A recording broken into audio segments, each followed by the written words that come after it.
bonsoir tout le monde. Bonsoir JP. Bonsoir Frank. Après notre... Bonjour tout le monde, bienvenue à l'après-midi. Yes, aujourd'hui on reçoit, on vous a parlé souvent de notre commanditaire qui est Kinélite. On reçoit les deux patrons, c'est-à-dire Marc-André et Alex. Bonjour les gars. Salut Frank. Bonjour. Donc aujourd'hui, ce qu'on va faire, on va jaser un peu de votre parcours, messieurs, ainsi que par où vous avez commencé l'histoire, par où vous avez commencé un peu votre parcours, qu'est-ce que votre expérience et compagnie. Puis on va jaser aussi de business en général, mais surtout business dans le domaine du conditionnement physique. Parce que on a vous deux qui ont eu une compagnie, en fait, Marc qui est président de Kinélite avec Alex. Alex qui a été anciennement propriétaire de H2. Et j'ai quand même un peu d'expérience également dans le domaine. Fait qu'on va jaser un peu de tout ça. Puis JP, t'as une belle moustache. En fait, il y a juste moi qui n'a pas été propriétaire de gym ici. Ah, c'est ça, en fait. Fait que moi, je suis juste là pour être beau. Parfait. Donc, allez-y, on va commencer. Il y en a un de vous deux qui veut briser la glace, en fait, parler un peu de son expérience, son vécu, se présenter, jaser-lui un peu. Vas-y, Alex. Je me commence. Ouais, ben, tu sais, grosso modo, depuis que je suis jeune, j'étais un peu hyperactif. Ça a changé avec le temps, clairement. Dans le fond, j'ai commencé super jeune, je pense, à m'entraîner. Je devais après avoir 11 ans, là, à peu près. Je faisais chin-up, push-up, tous ces exercices-là chez nous. J'avais ma barre à chin-up qui pétait les cordes de porte. Pour ceux qui l'ont déjà eu, ils savent de quoi je fais référence. Ça visait toutes les cordes de porte, c'était sûr. Les parents n'aimaient pas ça dans le temps. Ça, j'ai le temps de beaucoup de sport. Je commençais à entraîner dans les gyms à 15 ans. Fait que j'étais au secondaire, j'avais ma protéine végétale puis mes multivitamines que j'amenais à la cafétéria à l'école. Okay. C'était pas dans le temps, on parle de ça de 15 ans. Ça niaiser un peu. Je me faisais appeler Monsieur Tofu à l'école, imagine. Monsieur Tofu? Monsieur Tofu, je me faisais appeler. Le monde ne comprenait pas trop qu'est-ce que je mangeais à l'école ou qu'est-ce que j'amenais. J'avais l'air bizarre un peu. Là. Moi, je pensais que mes parents m'aimaient pas, que j'avais de la bouffe bizarre, mais non, finalement, il y avait ça qui était correct. Là. Fait que ça, je faisais beaucoup de sport. Rassurez-vous, Alex a eu une enfance pas trop difficile. Ah non, c'est ça a été très, très bien mon enfance. Donc, c'est ça. Par la suite, je commençais à entraîner. Ma première job d'entraîneur, j'avais 17 ans. Pauvres personnes qui m'ont eu quand j'avais 17. Très peu d'expérience dans l'entraînement, autre que le mien. Presque pas. Body shop, ça, non? Ouais, body shop, exact. Gym commercial, souvent, il y a pas nécessairement des kinésiologues ou du monde avec beaucoup d'expérience. Tu parais bien, tu es en forme, on est en business. C'est le même que j'ai eu ma première job d'entraîneur. Continué à travailler là-dedans, puis à étudier là-dedans, en fait, pendant tout le temps de l'école. Quand j'ai terminé, j'ai passé ma première business. J'ai vraiment été all-in. J'ai ouvert la H2 Performance. Ce que je voulais faire en ouvrant ça, c'était vraiment de combler les déficits et les problèmes que je trouvais qu'il y avait dans les gyms commerciales, c'est-à-dire un changement de numéro incroyable puis un très mauvais salaire pour les employés. Puis des clients qui étaient aussi des numéros. Une fois que c'était vendu, le service était très peu important après. On s'en foutait un peu. Puis c'était très cher. Là. Quand j'avais 17 ans, le monde payait beaucoup plus cher qu'aujourd'hui pour le même service que moi j'offre aujourd'hui. Là. Mais le gym chargeait un prix de fou, exemple. Mon but, c'était... Toi, je pense que tu étais le premier, hein, si je ne me trompe pas. Tu étais le premier à partir d'un centre dans le coin... Sur la Rive-Nord, moi, je me trompe, là, mais sur la Rive-Nord, j'étais le premier à combiner le principe de vraiment donner... Moi, mon but, c'était comme de faire une coop d'entraîneurs, si on voulait. C'est vraiment de donner une chance au monde qui voulait passer dans leur propre business, d'avoir un business dans un gym que tu loues ton bureau, mais tu fais tes affaires, tu pars tes propres choses. Puis, ça a-tu marché? Je crois que oui. Je regarde tous ceux qui sont passés dans mon gym. J'ai eu Quantum Training, Jujov Training, PR Nutrition, PM Fitness. N'importe qui est passé dans mon centre, ça a parti leur carrière après d'une manière assez bien. Du Pernadon, je pourrais pas dire, mais c'est une bonne stat, mettons, en moyenne que j'ai eu dans mon centre à ce niveau-là. Puis c'est ça combinait vraiment de l'entraînement semi-privé avec des entraîneurs de tous les genres. Fait que, tu sais, le monde me disait au début, c'est une place de CrossFit, c'est une place de bodybuilding. J'étais là, ça fait tout. Tu sais, j'ai vraiment parti de gym. Moitié entraînement, à place d'avoir des machines de cardio que je tripais moins. Moitié de terrain de gazon synthétique. Avec une belle murale d'entraînement qu'on avait, là, peu importe. Il y avait un gym fonctionnel, dans le fond. Il n'y en avait pas des tonnes. Il n'y en avait pas des tonnes dans le temps. Je pense que tu étais dans les premiers dans la vague des centres de plus performants. Oui, de cette grosseur-là, je crois que oui. Comme je dis, à moins que je me trompe, mais de mémoire, oui. Tu sais, je suis le premier aussi qui avait amené anciennement Nutrition Fit Plus, qui est rendu WeCook. Il n'existait pas sur la Rive-Nord. Je suis allé visiter eux dans le temps. Il était dans le sous-sol d'une usine de poulet Ça arrive sur de creux. C'était vraiment weird. Là, ils ont leur propre usine avec genre une centaine d'employés. T'es sûr que c'était du poulet? Ouais, je vais même pas dire, là. Je me rappelle encore d'Étienne qui vient m'ouvrir la porte avec un filet, genre, dans la barbe, pis ça la tête. Il dit, viens me faire visiter. Là, il me fait visiter ça, il m'explique qu'on peut manger à terre, pis tout. Puis les repas, ben, je les mange encore aujourd'hui. On parle de ça fait 7 ans. Fait que je pense que c'est bien. Même principe, j'ai eu la chance, aussi, au début de ma carrière, d'avoir la chance de travailler avec ATP, puis d'avoir même leur site Internet. Fait que tout le monde qui a commandé à ATP, a commandé du supplément à la base, commandait à moi, en fait, dans ma chambre, parce que j'avais les boîtes de suppléments, puis je mettais ça dans des petites enveloppes de Post Canada, puis j'envoyais ça quand tu commandais à travers le Québec. Là, faites des liens grâce à ça à travers toutes les compagnies de suppléments un peu. Même principe au niveau de l'entraînement. Je veux pas, vu qu'on voulait pas juste des entraîneurs, puis on voulait des spécialistes un peu de tous les genres. On a Matt Boulay qui travaille encore avec moi aussi, avec toutes nous, en fait, là. Je suis une élite. On a Matt Boulay qui est encore là, qui est posturologue, justement, qui est super comme complément à l'entraînement, puis même à la santé générale. On est de masso, ainsi de suite. C'est vraiment un principe d'aider le monde, pas juste d'une manière, mais de plusieurs manières, multidisciplinaires, en fait. Puis par la suite, c'est ça. J'ai vendu à Baptiste que j'avais acheté, parce que quand j'avais parti, j'avais acheté à Baptiste avant que l'entité existe, en avant de l'entité. Ça a été un bon move quand même à ce niveau-là. Puis en vendant, je cherchais peut-être un nouveau projet un peu. J'avais encore l'âge 2, je trouvais un nouvel emplacement. J'ai eu des problèmes sur le chemin, comme toute compagnie. Finalement, rencontré en marque, j'ai fait comme wow, je pense que c'est quelque chose qui peut me propulser à un autre niveau, puis propulser aussi Kinet à un autre niveau. Quand on s'est parlé, on s'est vraiment dit, tu sais, qu'est-ce qui nous amène. Il faut que les deux, on s'amène à un autre niveau. Si un des deux amène rien de plus à l'autre, c'est pas intéressant. Puis en faisant le partenariat, on s'est rendu compte que je pense qu'on peut. Nous, notre but, c'est plus loin que la lutte. Comment vous êtes rencontrés, toi, puis Marc? C'est justement avec les problèmes qu'on suivi entre les deux compagnies. J'ai comme tenté de faire une première compagnie en faisant pas vraiment de vérification. Puis j'étais un peu naïf d'une certaine manière, comme pas un grand cœur, mais tu sais, je crois je me dis que tout le monde est bon dans la vie, puis tout le monde est travaillant, et ainsi de suite. C'est malheureusement pas le cas dans notre société de nos jours, malheureusement. Ouais. Ça, c'est des erreurs qui m'appartiennent. J'aurais dû faire certains. Non, je veux dire, tu as rencontré Marc dans un. Est-ce que vous avez fait du réseautage ensemble? Ou même pas. En fait, je peux l'expliquer un peu. En fait, on a un contact en commun, comme d'habitude. Okay. Bien évidemment, à Kinelit, on partait des projets. Puis j'avais simplement contacté sur Facebook, je pense, ou sur LinkedIn, je suis pas sûr. Facebook, j'ai pas LinkedIn. Ouais, c'est ça. Est-ce qu'il y a quelqu'un qui connaît est-ce qu'il y a quelqu'un qui connaît quelqu'un qui fait, bon, bref, ce qu'on voulait faire comme projet, etc. Puis quelqu'un m'avait référé à Alex. On a juste fait un appel. Puis après ça, on s'est rencontrés. Puis ça donnait qu'à ce moment-là, ben, c'était parfait. C'était le timing juste parfait. Fait que, comme d'habitude, on a saisi les opportunités. Ça a été rapide après, puis moi puis Marc, les deux, on n'y est pas. Fait que c'était la journée même qu'on s'est rencontrés. Marc est allé prendre des photos, checker les affaires dans le gym. Moi, je faisais les moves de mon côté aussi. T'arrives à la fin de la semaine, tout était rendu spick and spam, tout avait changé déjà. Il avait remarqué avant. Fait que non, c'est ça. À ce niveau-là, c'est ça. Ça a été vraiment un timing de feu. Les deux, on se complétait. C'est ça qu'on avait parlé, moi et Marc. Il serait arrivé 2 ans avant quand j'étais au H2 tout seul. C'est sûr, j'aurais dit non. J'aurais dit, pourquoi si tu me veux? Mais plusieurs personnes m'avaient approché avant, puis j'avais tout le temps non, ça m'intéresse pas. Sur le moment, pour développer, pour être plus gros, c'était vraiment complémentaire. Au niveau de sa gestion, qu'est-ce qu'il fait avec les employés, comment il gérait les employés. Il y a plus une main de fer que moi qui veut des fois être trop friendly, qui ne mettra pas assez de règlements écrits, exemple, qui ça y tombe dessus après. Ben Marc, il prend ses précautions, mais pas juste pour lui, pour l'employé aussi en même temps, pour mettre des limites, pour faire en sorte qu'il y ait une ambiance pas juste trop friendly, puis de travail aussi. Ce que moi, parfois, je vais être honnête, j'ai plus de la misère à faire. Je suis un peu plus le foufou, comme un grand enfant hyperactif, là, si je pourrais dire même. Là. On se complétait bien. C'était la base de ce qu'il fallait. Là. Un bon match.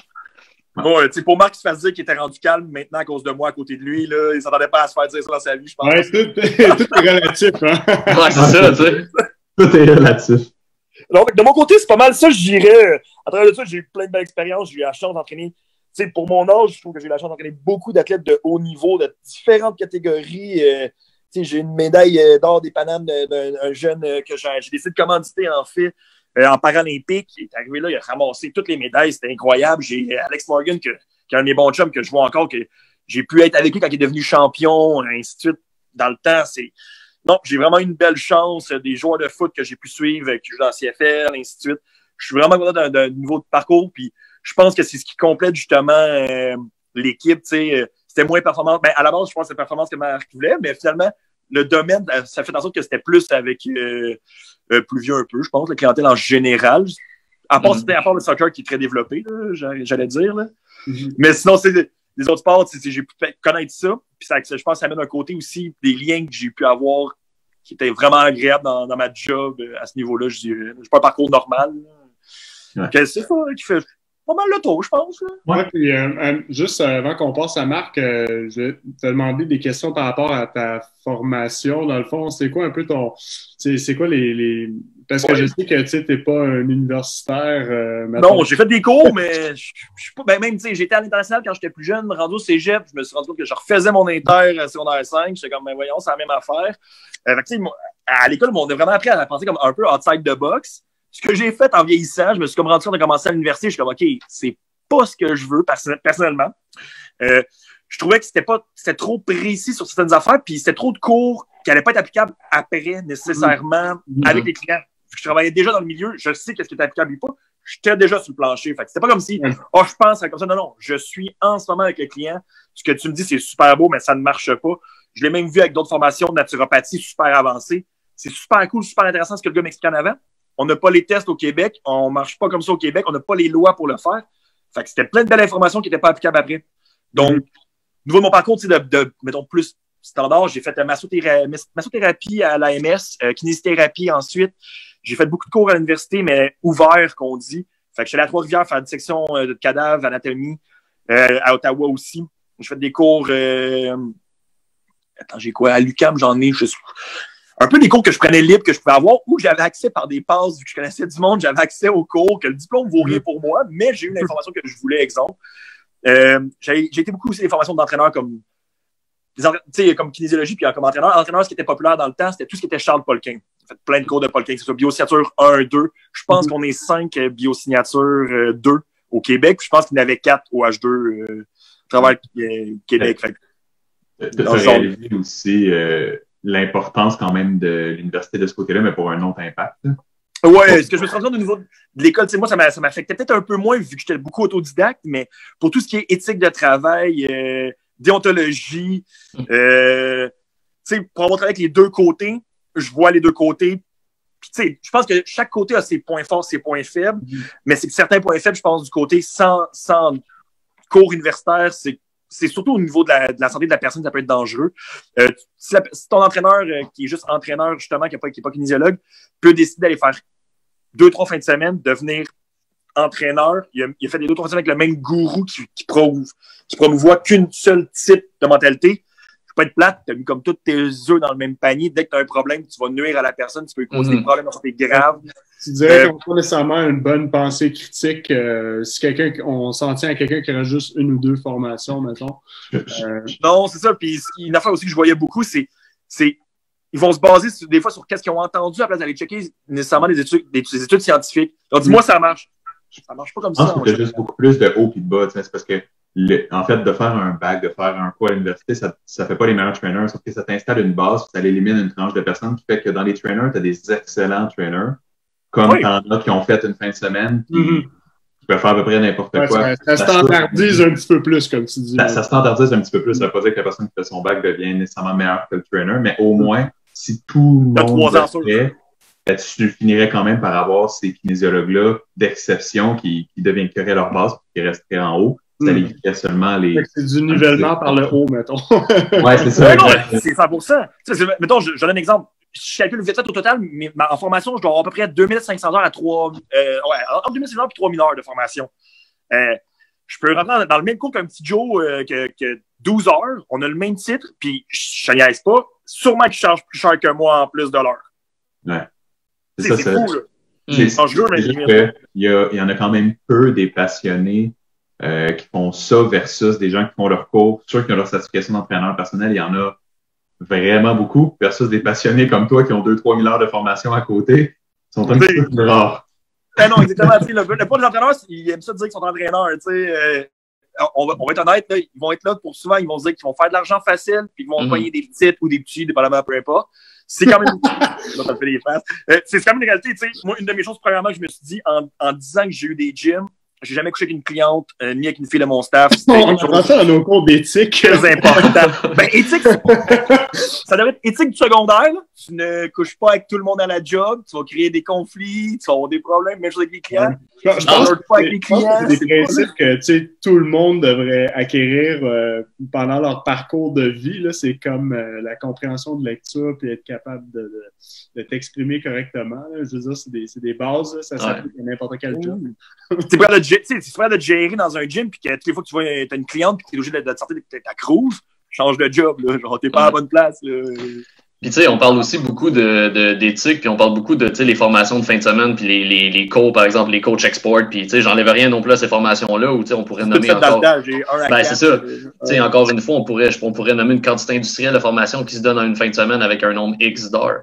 Mais aussi quelque chose qu'on voit beaucoup aussi, c'est l'avenue de moi ce que j'appelle les coachs Instagram. Tu sais, j'ai gagné une compétition une fois où j'ai fini 8e. J'ai 100 000 followers, fait que c'est ça, tu sais. Bon. Je suis coach. Ouais, de la diète que reçu à tout le monde. Le pire, ce qui est triste là-dedans, c'est que ça marche. Moi, c'est ça que je comprends pas, la crédulité des gens sur les réseaux sociaux à dire « Ah, il paraît bien, il est bon. » Non, zéro pas une fucking ball. C'est l'esprit critique des gens, mais en même temps, c'est la connaissance. Garder les gens dans cette désinformation-là, c'est ce que ça fait. Une fois que c'est pour ça que la kinésiologie est là, puis c'est une de nos missions, entre autres chez Kinélit, vous le savez, c'est de prôner, de montrer aux gens justement c'est quoi qui est un bon coach, entre guillemets, c'est qu'est-ce qui l'est pas, tout simplement, parce que, comme tu dis, sinon les gens, la fille qui a 100 000 followers ou le gars super pipé, etc., qui dit ah ben moi j'ai inventé une nouvelle technique, ça marche, c'est révolutionnaire, etc., c'est basé sur on ne sait pas trop quoi, on s'entend que c'est toi et tes chums qui avez testé le training, qu'on ne sait pas trop ce que vous avez pris en plus pendant ce training-là. Ben oui, ça peut être des bien bons résultats, mais c'est pas la réalité. Gagner 10 livres dans votre premier mois, tu sais. C'est un peu Instagram. Le monde achète. Le fait qu'il y ait beaucoup d'informations. Il n'y a jamais eu autant d'informations à disponibilité des gens. Tu peux aller sur Google, tu peux tout trouver. Puis nos clients, il faut qu'on fasse un gros travail pour les rééduquer. Fait que c'est beaucoup plus long. Parce que pour défaire les préconceptions qu'ils ont à cause de toute cette cochonnerie-là qui circule. Et dans le fond, c'est pas un net positif qu'il y ait plus de contenu sur Internet souvent. Là. En fait, c'est oui, mais que ça soit. Le problème, c'est que le fait que tu donnes droit de parole à des gens qui ont de quoi à dire, puis à des gens qui ont des bonnes idées, puis à des gens qui ont à une minorité de gens qui sont capables d'avoir un esprit critique puis d'être intelligent, ça donne aussi le droit de parole à des cabochons. Trop malheureusement. Tu sais, c'est une majorité. Bref, là, merci Alex. Marc, si tu peux un peu décrire ton parcours ainsi que décrire un peu tout ça. Qu'on passe après sur le creux du sujet, ben en fait, moi, personnellement, je viens du milieu du sport, du soccer. C'est ce qui me passionnait. Bien évidemment, quand je suis arrivé côté 18, 19 ans, etc., bon, c'est bien beau le soccer, mais si tu n'en vas pas professionnel, je jouais soccer, basket, bref, plusieurs sports, si tu n'en vas pas professionnel, il faut que tu décides qu'est-ce que tu fais dans la vie. Moi, c'était clair que ce que je voulais, c'était être un homme d'affaires. Je ne savais pas pourquoi, c'était vraiment ce que je voulais. Mais rendu là, il faut que tu choisisses un domaine à l'université. Pour moi, c'était normal. De mon éducation, c'était faut que tu ailles à l'université. Je ne savais pas trop pourquoi, mais il fallait que je le fasse. Fait que j'ai choisi un domaine qui était relié à ce qui me passionnait à ce moment-là, le sport, la kinésiologie. Fait que je suis rentré en kinésiologie, j'ai commencé à faire mon bac, et rapidement, j'ai compris que si j'ai commencé par devenir justement kinésiologue, trainer, j'ai fait des stages, etc. Et rapidement, j'ai compris que ce que je voulais, c'était gérer. J'ai fait des expériences. Je suis devenu dans une compagnie, justement, gestionnaire d'une succursale. J'avais une vingtaine d'employés, 22 ans à ce moment-là. Fait que c'est super bon. Puis beaucoup de personnes auraient envié ce que je voulais. Puis moi, je trouvais ça vraiment plate. Parce que ce qui me manquait, c'est me manquait de thrill. J'aimais pas ça. Je voulais pas travailler pour une grosse compagnie, même si j'avais un beau poste, etc. Il fallait que j'aille plus loin. Puis je voulais faire les choses à ma façon. Fait que c'est là que j'ai décidé, j'ai parti Kinélit. Ça fait 2 ans et demi, 3 ans, en fait, que j'ai commencé par partir ça. Fait que là, je suis parti 100% à mon compte. J'ai commencé par engager, puis rapidement, j'ai compris que malgré que j'avais fait un bac en kin, effectivement, je manquais beaucoup de connaissances. Je pouvais pas être expert dans tout. Il y avait beaucoup de choses qui me passionnaient, dont la perfo, etc. c'est là que j'ai compris que si je pouvais stimuler les gens à des experts comme vous, justement, JP Frank, etc., des gens qui sont passionnés beaucoup plus que moi par l'entraînement, je pouvais avoir un bien plus gros impact sur les gens, sur justement tout ça. C'est pour ça que, dans le fond, on a vraiment poussé après ça. Après ça, j'ai vraiment poussé Kinelit sur une expansion majeure, puis qui a fait que Kinelit s'est développé comme aucune compagnie de kin s'est développée jusqu'à date. Puis après ça, en rencontrant Alex, on a mixé les deux mondes, puis on a juste vu qu'il y avait une opportunité de se rendre beaucoup plus loin parce que, comme vous le savez, en termes d'ambition, Kinelit avait, au tout début, quand j'engageais le premier employé qui était Hamza, c'était le premier employé que j'engageais, puis je disais déjà que le but, c'était d'être international, puis d'être dans 200 pays à travers le monde. Ça n'a toujours pas changé. Fait que dans cette vision-là, je pense qu'on s'est rejoint. Fait que mon background vient vraiment de ça. Puis malgré effectivement, oui, un bac en kinésiologie de mon côté, j'adore l'entraînement, j'adore tout ce qui touche au sport, mais ce qui me passionne vraiment, c'est justement c'est la gestion, c'est le développement des affaires. C'est un petit peu un petit résumé de mon background. C'est sûr que j'ai un petit peu un cadre différent. C'est ça qui est drôle, en fait. Moi qui étais à l'université, j'étais beaucoup moins passionné par la matière qu'Alex est passionné par la matière. C'est pour ça que je me suis vraiment concentré. À l'instant où j'ai fini mon bac, ma business était déjà partie. J'étais déjà gestionnaire. Je savais déjà où je m'en allais, puis je travaillais déjà plus dans le milieu. Fait que j'ai fait un bac, pas pour rien, mais la matière en soi ne m'est plus utile aujourd'hui.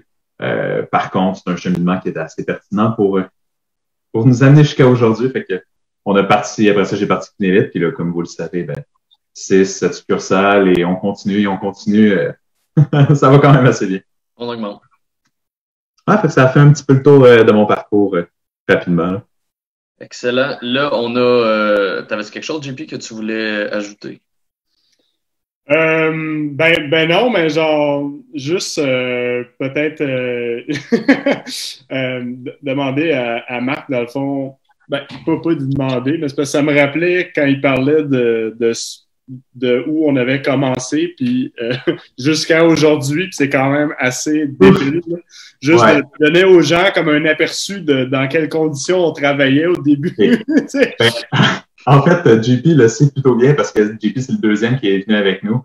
À la base, c'était un petit peu sketch parce que on n'avait pas vraiment de financement, c'était pas un métier qui était facile, c'est pas un métier qui était connu. Fait que, bref, on a commencé un peu avec les équipes sportives. Fait que moi, ce que je faisais, c'est que j'étais coach au soccer bénévole, ce qui me donnait accès à les infrastructures de la ville, qui m'a permis justement de me mettre à travailler dans la salle de musculation de la ville, une petite salle super. Fait que là, on s'est mis à prendre des clients, des équipes sportives, des trucs comme ça. Assez pour pouvoir engager, mais toujours un peu clandestinement parce que on n'avait pas le droit.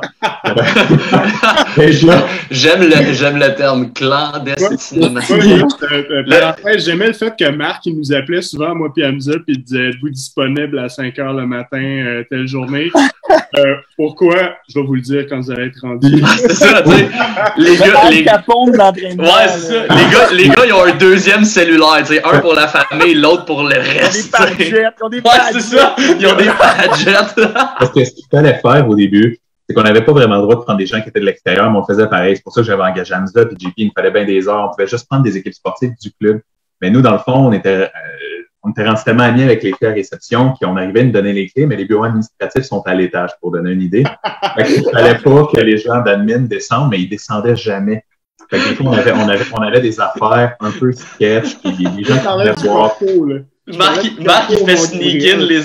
il fait sneak in les employés, tu vois juste les gars rentrer de même. C'est ça. Fait qu'en gros, on s'est débrouillé comme ça, puis un jour, justement, je m'en suis rendu compte, c'est là qu'on a ouvert la première vraie succursale Kinelit. Septembre 2018, on ouvrait la première succursale Kinelit. Octobre 2018, encore une fois, on signait 3 nouvelles succursales avec un de nos partenaires, donc là, on tombait à 4. Et 1 an et demi plus tard, on tombait à 25 employés. 6-7 succursales, des projets pour en ouvrir de 10 à 60 de plus sur différentes sphères, etc. Fait que Kinelit est parti un petit peu, c'est sur Sketch, mais c'est toujours dans la débrouillardise puis dans l'optimisation justement de nos performances, de nos rendements, puis pour créer toujours une vraie job au Kins, qu'il n'y a pas beaucoup. Une vraie job qui est un petit peu plus loin, puis ce qui fait qu'on se démarque vraiment justement de nos compétiteurs parce que des trainers, il y en a en masse, mais des qualités de job comme on est capable d'offrir, des qualités de service puis d'infrastructure en même temps comme on est capable d'offrir, il y en a très peu tout simplement parce que les gens, il n'y a pas assez d'équipes. Nous, on a vraiment bâti, je pense, une équipe Kinelit.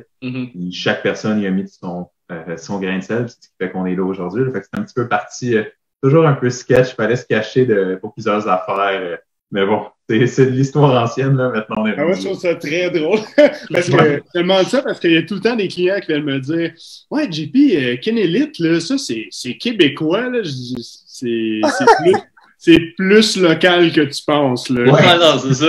Tu vois la belle image corporative, le professionnalisme, là, c'est très récent, là. Ben, très récent.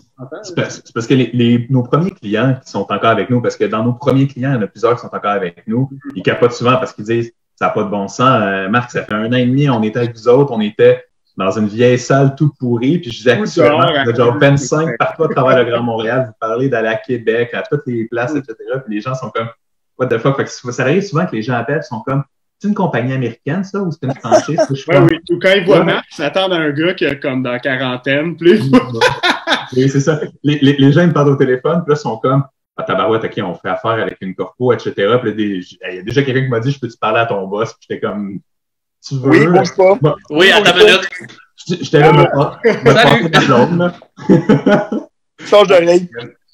Ouais, c'est ça. Fait que, ouais, ça va vite, ça va bien, mais je pense que, comme je dis, ça va avec l'énergie de tout le monde. Puis en même temps, ça en dit un petit peu sur mon parcours, un peu pourquoi un peu en même temps pourquoi je m'étais allé avec Alex. Je suis vraiment très, très, très gestion. Peu importe l'âge, peu importe l'expérience en soi. Je pense que ma force est vraiment sur le développement de la gestion, etc. Puis ce qui me manquait beaucoup, ce qui commençait à me manquer surtout avec le temps, c'était de l'expertise en même temps. C'est beaucoup ce que nos kin viennent amener, mais aussi ce qu'Alex vient amener beaucoup, parce que lui, c'était sa passion. Ce qui, moi, la kinésiologie ne me passionne. Je peux pas dire que ça me passionne maintenant. Fait que je pense que ça venait ramener cette essence-là d'une compagnie québécoise qui doit être passionnée par ce qu'il fait. Excellent. Excellent. Donc, messieurs, on avait dit qu'on parlerait aussi également de tout ce qui s'appelle business en conditionnement physique. Étant donné qu'on est 3 sur 4 à avoir eu un peu cette expérience-là de start-up, d'entreprise ou de gestion ou peu importe comment vous l'appelez ça, c'est quoi votre opinion en fait sur le domaine du conditionnement physique au niveau des gyms en ce moment au Québec? Mettons, là, on va jaser. En fait, là, ce qui serait intéressant, ça serait d'avoir, par exemple, votre opinion pré-coronavirus et vos prédictions post-coronavirus. Ça serait quand même quelque chose qui serait intéressant qu'on jase. Oui, parce qu'on pourrait en parler, je pense, chacun pendant au moins une bonne heure sur notre opinion là-dessus, parce que le marché est tellement déconstruit depuis quelques années. En fait, parce que je vais donner mon opinion. À la base, le marché actuel est déconstruit parce qu'on est entre deux. On est entre les professionnels de la santé, on est entre la simple activité physique à la base. Il y a 1000 modèles, il y a pas grand-chose qui régit ça, il n'y a pas grand-chose qui informe la population non plus là-dessus parce qu'il n'y a pas encore d'autres professionnels au niveau des kinésiologues. Fait que les gens font un peu ce qu'ils veulent. Fait qu'actuellement, on a un mélange entre les vieilles compagnies qui font des choses souvent archaïques, on va le dire, ou très lentes, etc., qui s'adaptent pas. On salue notre ancien employeur également, merci. Et on a les nouvelles sans les nommer. On a les nouvelles compagnies qui veulent innover, qui veulent faire plein de nouvelles choses, mais qui n'ont pas les moyens de le faire. Fait que ce qui donne un beau mélange un peu crap de tout ça. Fait qu'en soi, les gyms fonctionnent sous la base de la désinformation, c'est-à-dire qu'on sait, une statistique que j'aimais beaucoup, c'est que 91% des gens qui s'abonnent dans un gym atteindront jamais leurs objectifs. Ouais. Fait que le but d'un gym, c'est de dire aux gens, on le sait que vous n'allez pas réussir, mais on a vraiment des belles machines, fait que venez dépenser votre argent chez nous. C'est ça, c'est la base un petit peu de ces centres d'entraînement-là. Puis malheureusement, c'est dommage parce que les gens ne le savent pas, mais ils ont besoin de plus que ça. La population n'est juste pas renseignée. Puis malheureusement, un gym à 10$ par mois, ça marche pas parce que je veux dire, il y a quelque chose de très gros derrière. Il y a toute une éducation qu'il faut faire, qu'il faut travailler là-dessus. Fait que nous, on a décidé vraiment de se concentrer sur la réussite des individus, puis pas juste sur un gros volume. Bref, ça, c'est une autre histoire. Fait on prend pas des paiements pour prendre des paiements, dans le fond. Ben, c'est ça, exact. Puis, que j'oserais dire des gyms commerciales, là. Ben, c'est ça. Qu'est-ce qui fait que les gens réussissent? Malheureusement, c'est le suivi. Être suivi par un vrai professionnel, ça augmente les chances de réussite, je pense, de 67% ou 70%. C'est le facteur qui fait que les gens atteignent le plus leurs objectifs. Fait qu'investir pour sa santé, c'est vraiment un investissement. Puis en date de 2020, c'est encore plus important aujourd'hui que jamais avec la pandémie, je pense, la santé. Mais bon, pré- et post-pandémie, je pense que ce qu'on a vu actuellement au niveau de la pandémie, c'est les gens sont partis sur le online. Mais encore une fois, les gens sont partis sur le broche à foin du online. Comme d'habitude, les gens se pitchent sans trop savoir ce qu'ils font. Fait que je pense tout simplement que dans une économie comme on est, le prix et le poste vont se ressembler beaucoup. Okay. Les gens ne changeront pas nécessairement. Il va y avoir, oui, peut-être un petit changement de mentalité côté sanitaire, bien évidemment, au début surtout, mais ça va revenir tranquillement pas vite à la normale. Tout ce qu'on espère, c'est que les gens vont se conscientiser sur le fait que ils vont découvrir d'autres choses. C'est-à-dire qu'ils vont sortir des grandes surfaces à 10 pièces par mois, etc., puis ils vont découvrir d'autres aspects parce qu'il va y avoir moins de monde, peut-être. Mais à mon avis, je veux dire, la petite vague qu'on a en ce moment de online, le online existe depuis toujours. Depuis des années, puis ça a toujours fonctionné à un certain niveau, mais ça a un côté très, très, très éphémère. C'est rare qu'on a vu des online avec des clients d'année en année, comme on voit dans des centres d'entraînement avec des entraîneurs, des histoires d'entraîneurs qu'Alex a probablement qui suivent depuis. Marc, parce qu'aux États-Unis, mon médecin du matin, ça fait 8 ans là, qui est encore là. C'est ça. Justin, on le salue si jamais il regarde. C'est un monsieur spécialiste, fait qu'il doit travailler en ce moment. Ouais. Puis c'est un bon médecin spécialiste. Vous le voulez, je vous le garantis. Il vaut chaque scène. Qu'est-ce que tu disais? Donc, j'ai pas de toute façon, ça. Non, mais je pense que si on parle du Québec, parce que, mettons, aux États-Unis, si tu as une business en ligne d'entraînement, tu as une expertise à vendre, tu vas avoir quand même une certaine clientèle. Je peux me permettre pour ça. Après ça, je laisse continuer. Je peux expliquer. Avec mon vécu, j'ai touché beaucoup aux entraîneurs qui utilisent vraiment pas le même type de marketing puis le même type d'image que ce qu'on essaie de faire, mettons, au niveau d'un gym commercial de kinésiologue, mettons. Mais vas-y, tu peux avant avec les States. Non, mais c'est ça. Je parlais pour le en ligne, tu sais, je pense que dans le monde anglophone, c'est un petit peu plus facile à faire parce qu'ils ont un plus gros bassin de population. Parce que, tu sais, oui, il y a des business en ligne qui fonctionnent très bien, mais il y en a 3-4, c'est les gros noms. C'est vraiment les superstars aux États-Unis, les gens, puis des clientèles très, très ciblées en haute performance qui vont faire coacher en ligne par des experts, mais tu sais, il n'y en a pas. C'est vraiment pas la majorité de la compagnie. Mais encore une fois, on parle souvent, mettons qu'on parle de business, on parle souvent de travailleurs autonomes qui vont développer leur clientèle. Il y en a très peu qui sont des grosses entreprises avec une équipe, avec tout ce sentiment-là, parce que c'est un petit peu plus dur à développer. Je peux nommer le nom, mais par exemple, je vais prendre un des plus gros en alimentation, Weight Watchers. C'est une application mobile majoritairement, qui ont quand même ramené ce contact humain-là avec des séances, avec des trucs comme ça, parce que, veux pas, c'est plus un guide. Mais quand on parle d'entraînement, c'est plus accessible aussi. C'est ça. Pourquoi, JP, tu as beaucoup de clients? Pourquoi tes clients suivent? C'est très peu à cause de ta technique. C'est à cause de toi, c'est à cause de ta technique. C'est la moustache. C'est à cause de qui t'es. En soi, je pense qu'il y a des avantages. Oui, en ce moment, il y a quelque chose sur l'online, mais est-ce que ça va se mettre à dépasser ce qui se faisait avant? Jamais. Non, sûrement pas. C'est comme tu dis, ça va être pareil. Là. Il y en a un petit pourcentage, puis ça va sûrement pas changer la part de marché. Non, ça très peu. Au contraire, je crois que moi, personnellement, après la crise, je crois au contraire que des centres semi-privés comme qu'on a, c'est la clé.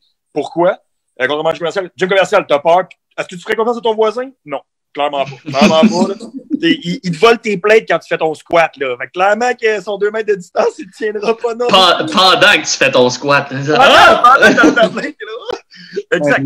Déjà, il y a ce côté-là. Il y aura pas... C'est un grand espace. Le contrôle va être très dur à faire, selon moi. Quelqu'un me dirait, hey, on va-tu ouvrir un crunch fitness à 50 000 pieds carrés? Je pars à rire. Je suis comme, non, c'est correct. Là. Je vais faire une donation ailleurs, sinon. Là.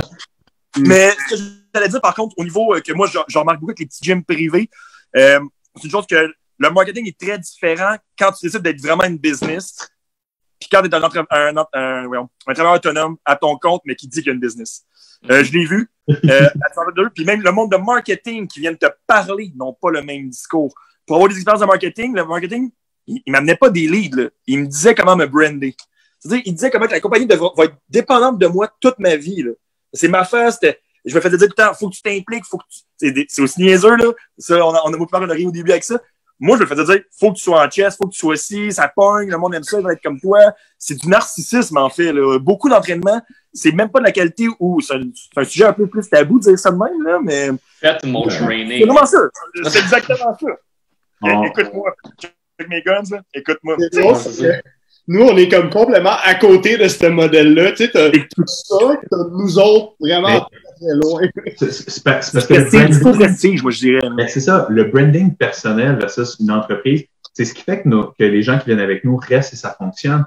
Quand tu rentres dans une structure, où est-ce que tu amènes justement cette structure-là avec une pyramide, je veux dire, des boss, des directeurs, etc. Tu amènes un programme de formation, tu amènes tout ça qui est autour. Ça reste que les entreprises se sont bâties, pas pour une mauvaise raison. Les entreprises se sont bâties comme ça parce que c'est la meilleure façon de fonctionner. Fait qu'une entreprise avec un expert qui est dans le fond pas une entreprise, qui est un travailleur autonome qui passe son temps, c'est sûr qu'à long terme, si t'es pas avec le boss, puis que le boss n'est pas surchargé, parce que ce qui se passe le 3/4 du temps, c'est que là, ils se rendent avec 50 heures de clients, ils essaient de faire de la gestion, finalement, t'en entends plus parler pendant 2 ans parce qu'ils ont développé leur clientèle. C'est pas une entreprise. C'est un branding personnel de gros bas. Tu sais, on pourrait passer des heures à parler de notre marché, parce que notre marché, on va se le dire, j'ai dit tantôt poliment, il est déconstruit, mais il est dégueulasse. On va se le dire. Mais en même temps, c'est facile. Il y a tellement de mauvaises informations que c'est facile de démontrer qu'on est professionnel et qu'on a de la bonne information. On peut le démontrer, le prouver. Puis avec plus de dire, check, moi je l'ai fait, ça a marché. Ou des fois aussi, c'est un gros problème, ça, qui disait là que je suis très content, c'est tellement une belle éthique de travail qu'ils le feront pas, mais tu sais, j'ai déjà entendu quelqu'un dire à un de ses clients, arrête ta chimio, puis genre prendre la vitamine C à la place. Arrête ta chimio!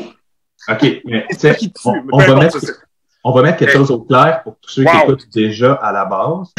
Légalement, travailler, si t'es pas un professionnel de la santé, tu peux pas travailler avec quelqu'un qui a quelconque problème de santé.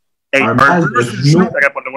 Ben, c'est ça. Fait en soi, tous les trainers travaillent de manière illégale en ce moment parce que l'obésité, l'embonpoint, ce sont des problèmes de santé. Un problème de genou, un mal de dos, tu devrais référer à un professionnel de la santé.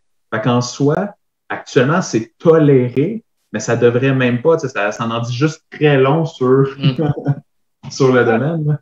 C'est une affaire en business que le monde ne se rend pas compte. T'sais, à force de se promouvoir, souvent je vais te méchant un peu, je dirais un peu le marketing cheap. C'est vraiment, tout ce qui compte, c'est malheureux. C'est une fille avec des grosses boules puis un petit cul de pêche comme la petite image de Facebook. Puis le gars, c'est le gros gars de juice avec des gros guns et des abdos. Je savais pas qu'il y avait autant d'abdos sur la terre, là, quasiment.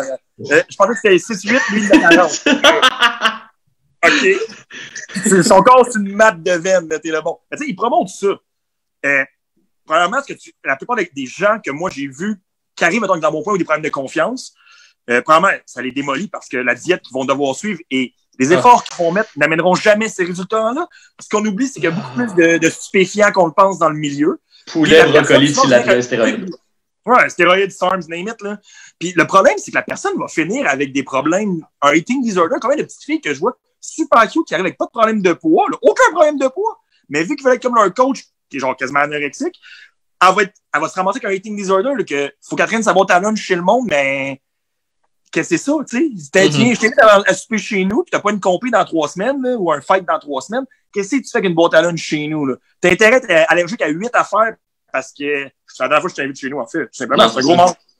Puis quand même, c'est ta passion ne doit pas prendre tout l'espace dans ta vie. Ce qui est un problème souvent dans ces milieux-là, comme je dirais, qui est un peu moins bien fini au niveau, que ce soit psychologique comme au niveau peut-être des fois de matière générale, que, comme je dis, donner une diète à tout le monde, c'est pas normal. Tu devrais jamais donner une diète en fait à personne. Non.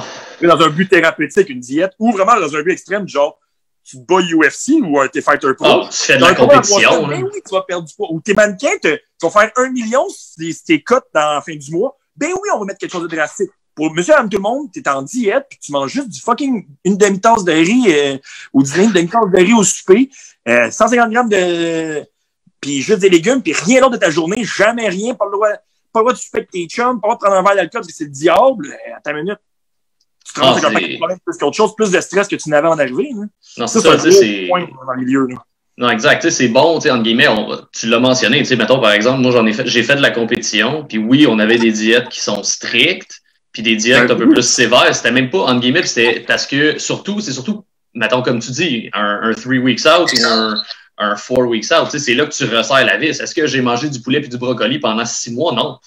Mais, je veux dire, oui, mais c'est parce que il y a un objectif au bout de la ligne. C'est un peu le même principe qu'une préparation, par exemple, pour un joueur de football ou pour un joueur de hockey. La diète fait partie de cette préparation-là dans notre milieu. Par contre, tu ne retrouveras pas ça dans d'autres sports. Tu sais, Marc, par exemple, toi, au niveau du soccer, tu n'avais pas nécessairement besoin d'avoir de diète X en tant que telle. Par contre, tu avais tes pratiques on the field. Tu sais, c'est un peu, mettons, tu as ce volet-là. Tu as le volet entraînement sur le terrain, tu as le volet entraînement à l'extérieur. Dans le bodybuilding ou même encore GP, au niveau du strongman, tu as différentes facettes. Dans n'importe quel sport, ça fait partie des facettes. Ouais, t'as la catégorie de poids. Ben exact. Les combats, même chose. Fait qu'il faut que tu arrives. La diète dans ce sport-là, c'est trois choses, entre guillemets. C'est pas compliqué. C'est l'entraînement, c'est la diète, puis c'est le posing. C'est les trois, selon moi. Il y a d'autres choses, là, mais. Notre milieu à nous est influencé, malheureusement, par ça. Par le culturisme puis du fitness.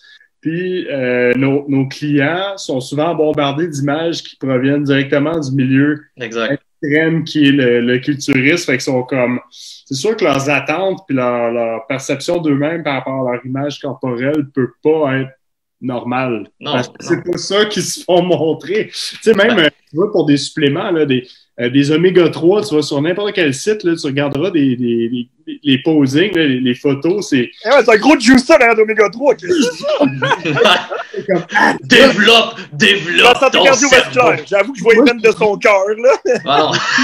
Veine de son cœur. Des workouts de quarantaine avec des gars avec des biceps là, de 20 pouces, avec des veines, comme... avec des élastiques, tu sais, c'est comme... Le gars, il fait des curls à l'élastique, il est pipé, que arrête. Il a 220 lignes, il peut jouer linebacker dans la NFL, mais c'est les élastiques chez eux après sa faute. Non, c'est ça, tu sais. Le monde sont naïfs, c'est que le monde sont naïfs aussi. Ils se font vendre du rêve, puis on veut la pilule magique qui va vite. Pour le coach, je vais te dire quoi faire avec cette diète-là, tu vas avoir la shape que tu veux, mais pas la santé que tu veux, puis pas l'énergie que tu veux. Ça tiendra jamais à la shape.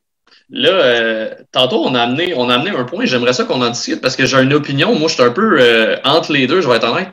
On parlait de les kinésiologues, entre guillemets, les coachs, etc., et l'image, OK?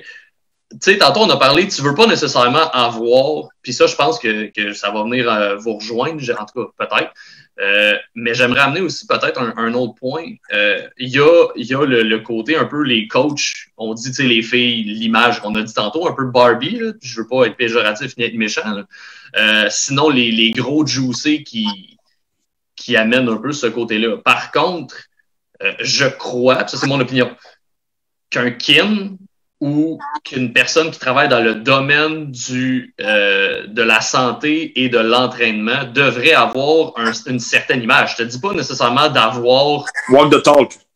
Ben, tu sais, c'est ça. Je pense pas que tu devrais avoir, tu sais, l'image un peu, justement, du gros juicy ou de la Barbie, mais on s'entend qu'un kinésiologue obèse, c'est un peu comme un prof d'éduc qui fume. Ça paraît mal, là. Exact. Dans le fond, il faudrait que j'aie le goût de te prendre dans une équipe de sport, là, c'était kin. Si c'est pas long chasseur, je me dis le premier qui meurt, là, on te prendra pas. Mais, il faut s'entendre que l'entraîneur en soi, il travaille quand même avec des parties, on va dire, de la santé. Fait que c'est un professionnel de la santé. Fait que moi, je le vois un peu plus comme un physio, comme un ostéo, etc. C'est-à-dire que si la personne est vraiment consciente de la santé, elle ne devrait pas être obèse. On s'entend. Exactement. Etc. Par contre, pour interagir avec une clientèle, c'est une clientèle âgée, une clientèle symptomatique, femme, homme, etc., peu importe, tu regardes un professionnel de la santé, tu n'es pas non plus obligé, comme tu dis, d'être top shape. Il faut juste être conscient puis prôner ce que tu dis, parce que sans s'entraîner en malade, sans juste une bonne alimentation, tu fais attention à ce que tu fais à ta santé, etc., tu vas quand même le dégager, même si tu n'es pas pipé, même si tu n'es pas... Non, exact. Là. C'est important. Je pense que les gens oublient beaucoup dans notre domaine que l'image est encore plus importante. C'est jamais tu t'en vas chez l'ostéo, puis il est en jogging, puis avec un kangourou. Il tient le dos parce qu'il a mal. C'est ça, exactement. Ça arrive pas. Et tu vas arriver, il va être bien habillé. Il ne sera pas nécessairement chemise cravate, mais il va être bien habillé parce que tu vas rencontrer un professionnel de la santé. Puis même si tu vas le voir pour perdre du poids, tu vas voir un professionnel parce que c'est une condition, perdre du poids. C'est une condition qui est très importante, qui peut t'influencer beaucoup plus qu'un mal de genou ou bien d'autres affaires.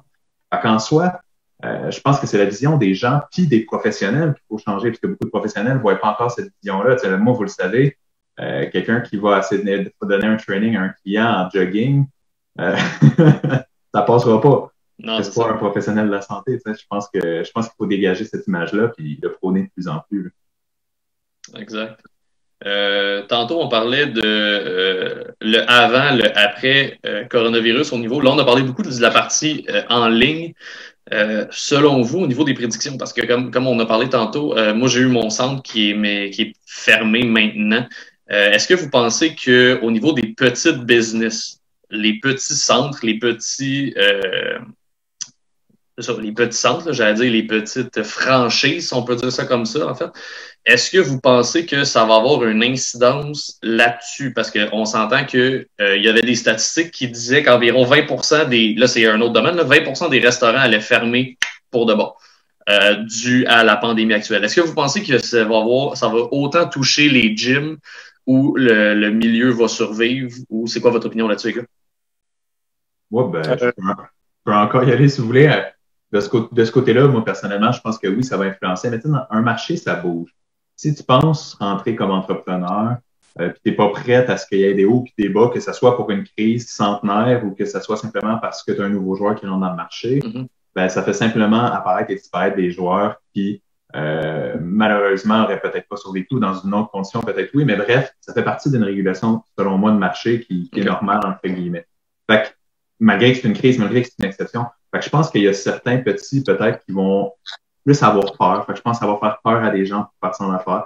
Je pense qu'il y en a certains, peut-être, qui vont survivre, mais qui vont peut-être diminuer leurs ambitions. Je pense pas que ça va peut-être les faire partir, mais du moins, ça va peut-être amener, parce que, tu sais, on s'entend des centres privés, là, il y a à tous les coins de rue, il est en train d'en ouvrir, là, dans les 2-3 dernières années. On s'entend, ça va peut-être juste gérer le marché pour dire, regarde, peut-être que tu n'es pas prête à partir en affaires, puis laisser ceux qui sont vraiment peut-être un peu plus prêts. C'est un avis très personnel, mais pas qu'est-ce que tu en penses? Ben, je veux dire, on s'entend que les deux, on pense un peu quand même de la même manière sur bien des affaires, on le sait déjà, là, mais moi, ce que je pense, il y a des points positifs et des points négatifs. Dans le sens, je vais être honnête, ça, c'est mon point à moi personnel, puis je suis quand même arrêté sur certains sujets, puis en ce moment, je veux pas. C'est frustrant pour l'entrepreneur d'avoir une business en ce moment. C'est très frustrant. Moi, ce que je peux dire à tout le monde, c'est mon opinion, je pense pas que personne ne peut faire faillite pendant la crise. Je crois que sinon, tu vas pouvoir aller à JE après, te gâter, puis faire une passe de cash incroyable après. Que nous, on soit obligé de fermer, mais qu'une banque continue à faire de l'argent sur notre dos, puis, ou qu'une banque te dit « Ah, pas de danger, on va t'aider pendant la crise, on va reporter ton hypothèque, mais tu vas payer l'équivalent. » Quelqu'un qui reporte son hypothèque de 3 à 6 mois, ça peut coûter jusqu'à 12 000 de plus. Non, au niveau des intérêts, ouais, c'est ça. Exactement, tu fais ton intérêt non-stop, fait que c'est pas de l'aide. T'sais, moi, ce que j'espère, c'est que pour le côté business, même pour les entreprises en général, le peuple en général, j'espère qu'il va se réveiller, faire une minute, il y a des affaires qui marchent pas, il y a des inégalités qui n'ont aucun sens, ceux qui ont besoin d'aide n'ont pas d'aide, et ceux qui n'ont pas besoin d'aide continuent à s'enrichir sur les autres. Ça fait pas de chance. Ça, à ce niveau-là, non. Ce qui est du côté business, je crois que beaucoup de business qui étaient déclarés au noir vont disparaître, puis que le noir va probablement... Oh, excusez, voyez-vous? Bienvenue. Hey. Ça a mis 20% de batterie, excusez. Mais je crois que tout ce qui va être déclaré au noir, puis les compagnies qui s'étaient fait bizarre, boboche un peu, c'est normal qu'il y a eu capote en ce moment, exemple, beaucoup. Tu n'as pas de revenus, tu n'as pas rien. Comment tu fais pour justifier au gouvernement que tu veux un 2000 ou que tu veux un prêt? Ça ne marche pas, là. Fait que moi, je pense au contraire, ça va rendre ça beaucoup plus clean à certains niveaux. Puis ceux qui vivaient que de stupéfiants vont probablement manger une claque aussi en même temps. Eux vont être probablement beaucoup pénalisés.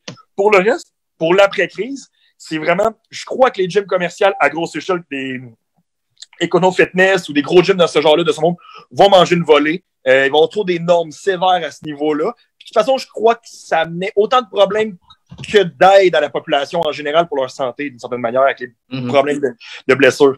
Pour nos centres comme nous, je crois qu'au contraire, ceux qui vont être bien gérés, ceux qui étaient avant la crise, qui étaient bien gérés, vont continuer à être bien gérés après. Au contraire, je pense que l'identité va être là pour faire beaucoup plus d'affaires. On va avoir une population qui va être en manque d'affection. Là. Tu vas vouloir du contact humain. Là. Tu vas vouloir être avec du monde tout le temps. Là. Tu me dis non, je suis mieux isolé. Bullshit. Le monde, ils virent mon gars. Ils sont pas capables. Ils vont se promener en char pour dire qu'ils font de quoi. Là. Ah non, c'est ça. 2 bananes à l'épicerie, sinon. C'est ça. Des besoins d'un sac de flip. Exactement, c'est ça. C'est de ce côté-là que je pense que ça va être vraiment bien pour nous. Puis au contraire, le fait qu'on va être des gyms semi-privés, on a une distanciation déjà faite et possible. en plus, ce qui va arriver, c'est qu'on va augmenter probablement. Il va y avoir le port peut-être du masque obligatoire, plus de push-push à main, en plus de serviettes. L'entraîneur va avoir une tâche avec le client, probablement de nettoyer, s'assurer que le stock soit nettoyé. Ce qui est en fait à la base une bonne chose, là, tel quel. Là. On était quand même déjà, en fait, un bon modèle pour la suite des choses, un nombre d'abonnements limité, vraiment, une très grosse sélection de notre clientèle, etc. Fait qu'en soi, pour nous, je pense en fait, les centres comme on a blindé, etc., ou nos centres de stage, peu importe, on est un petit peu la solution suite COVID, je vais avouer, là. Oui, exactement. Je crois aussi que ça va être une des on est vraiment très bien positionné. Puis comme on disait pour les autres, ça va être vraiment de voir.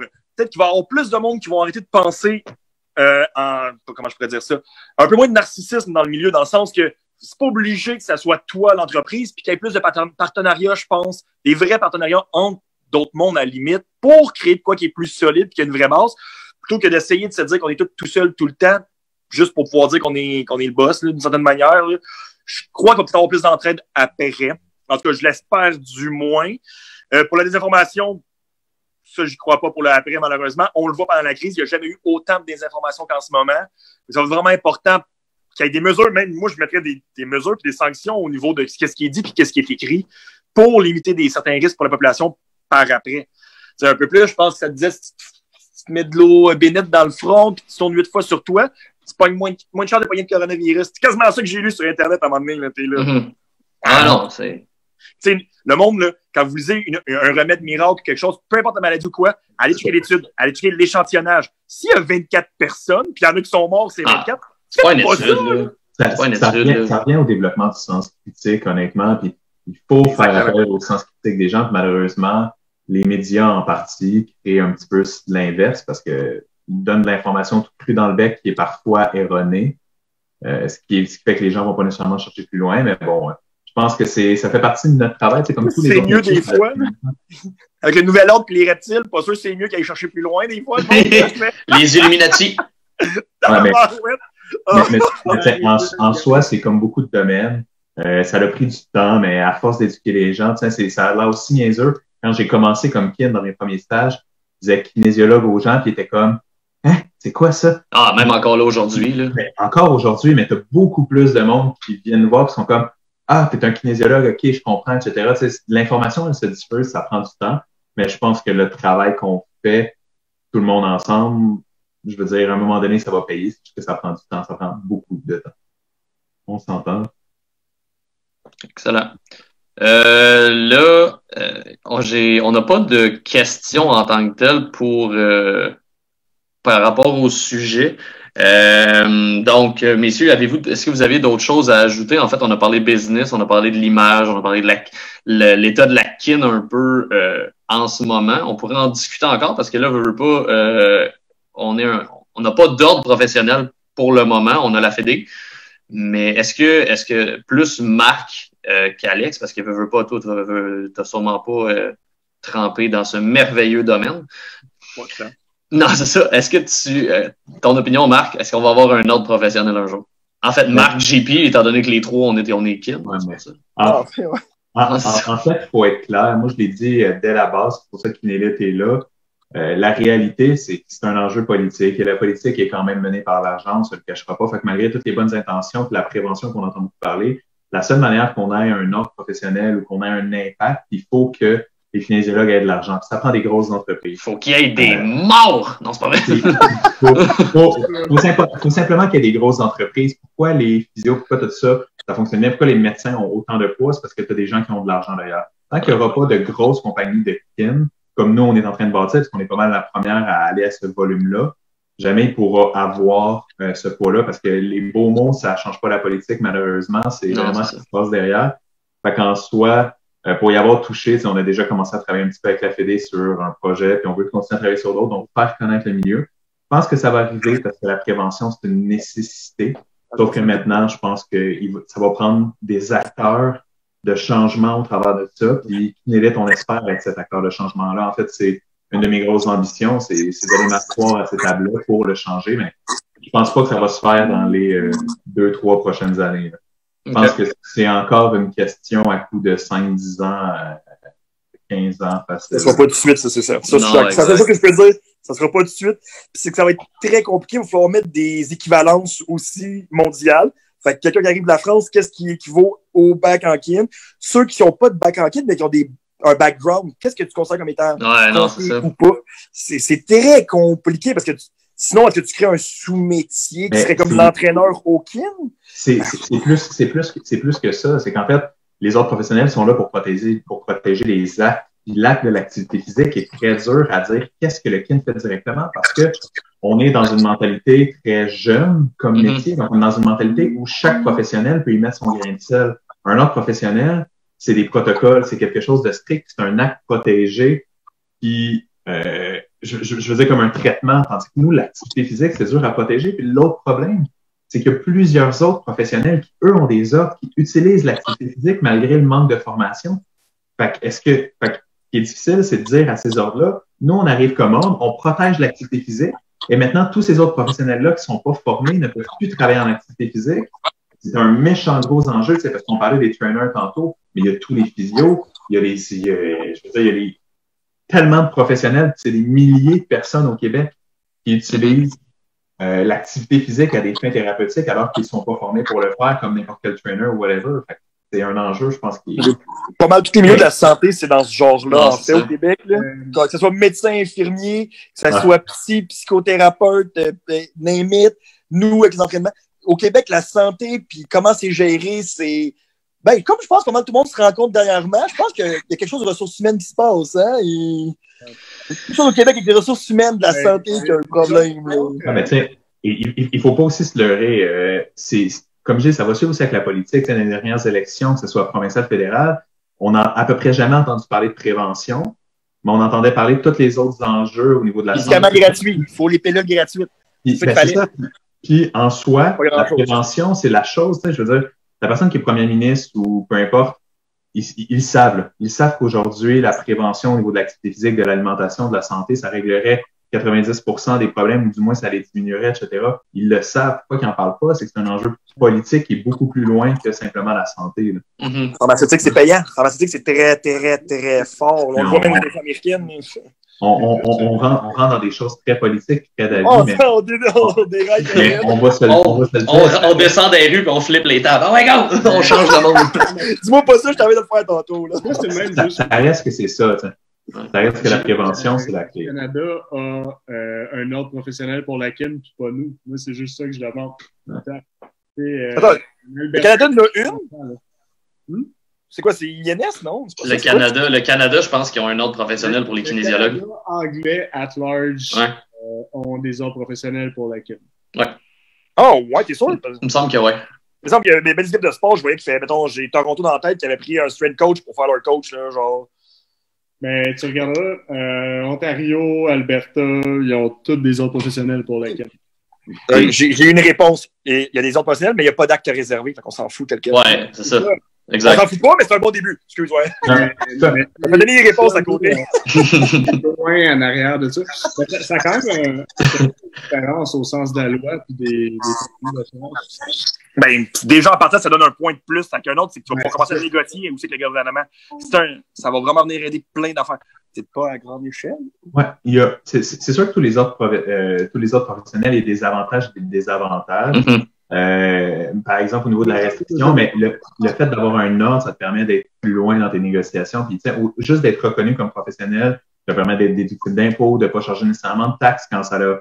Parce que, quand même, je veux dire, la plupart des professionnels de la santé ne chargent pas de taxes. C'est quand même bon pour nos clients aussi, pour les professionnels. Il y a beaucoup de petits trucs comme ça. Maintenant, ils viennent te mettre des barèmes, mais les barèmes sont là aussi pour protéger la population. En même temps, l'ordre professionnel viendrait simplement briser tout ce qui est trainer actuellement.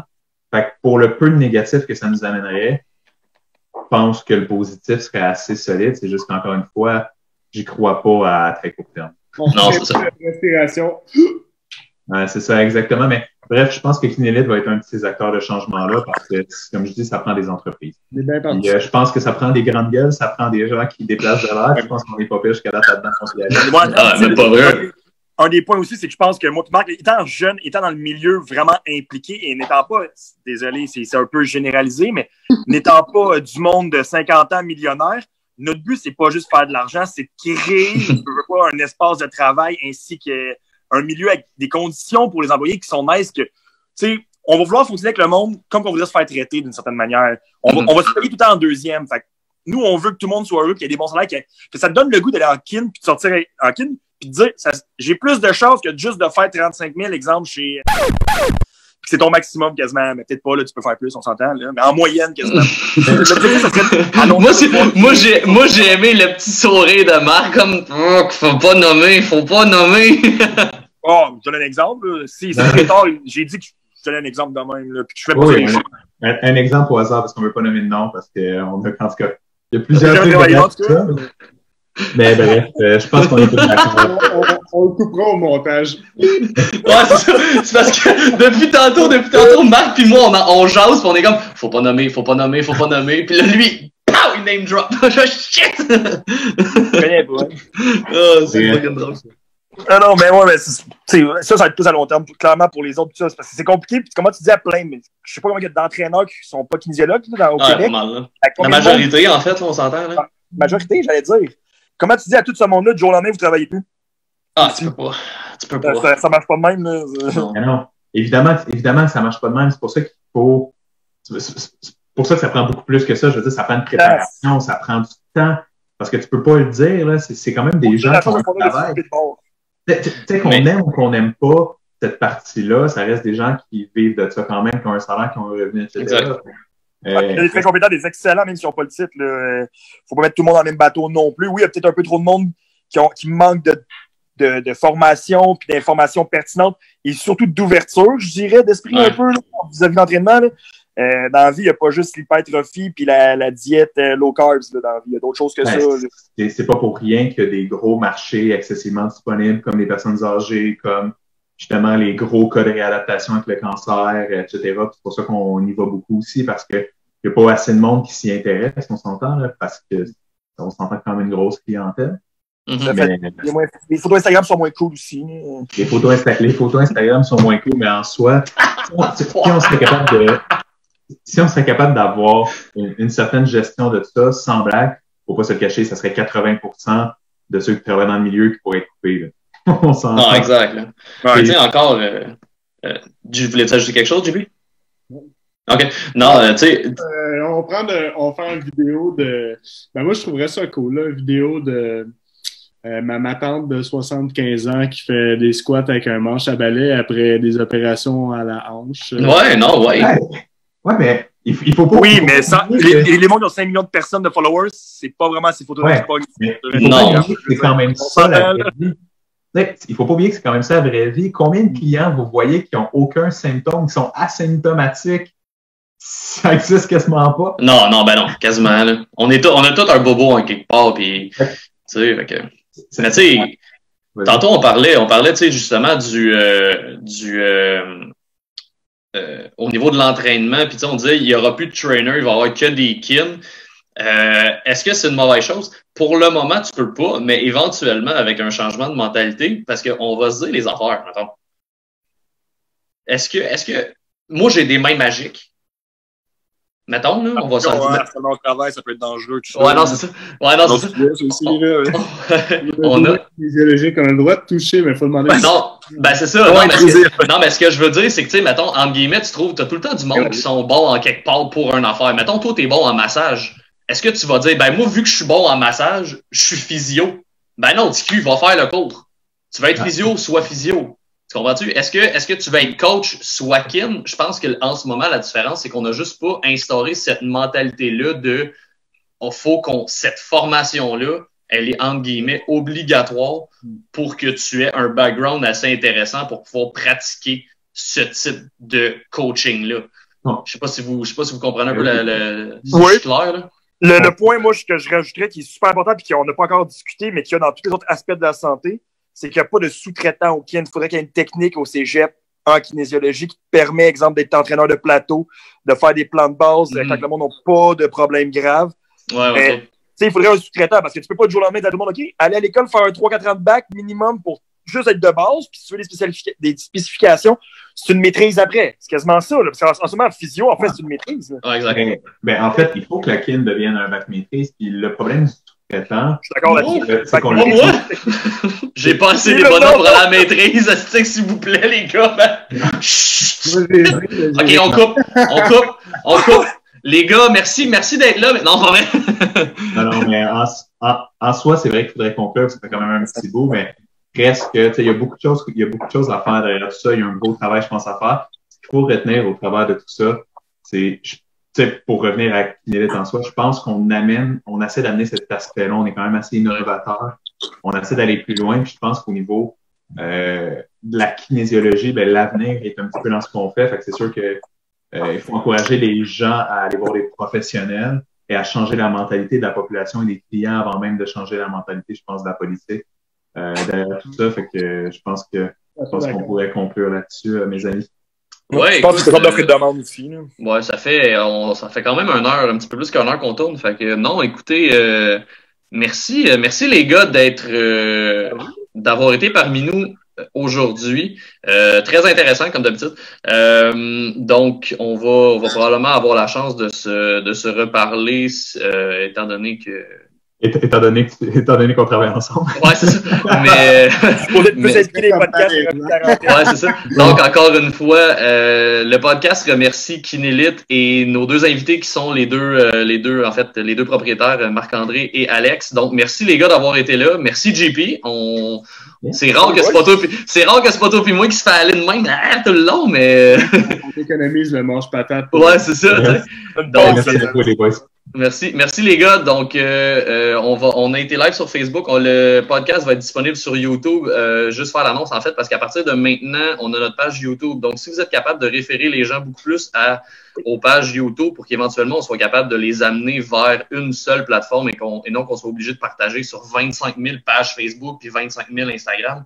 Donc si vous voulez nous suivre, on a notre page Facebook qui est l'après-gym, on a l'Instagram qui est l'après-gym et on a YouTube maintenant qui est l'après-gym. Donc, les plateformes vont être là. Les podcasts, on va commencer à regarder aussi pour être disponible sur les plateformes audio du genre Spotify. Donc, éventuellement, ça s'en vient. Merci, messieurs, d'avoir été là. Donc, encore une fois, JP, on se voit la semaine prochaine à la même heure. Salut, guys. Salut, messieurs. Bye, tout le monde.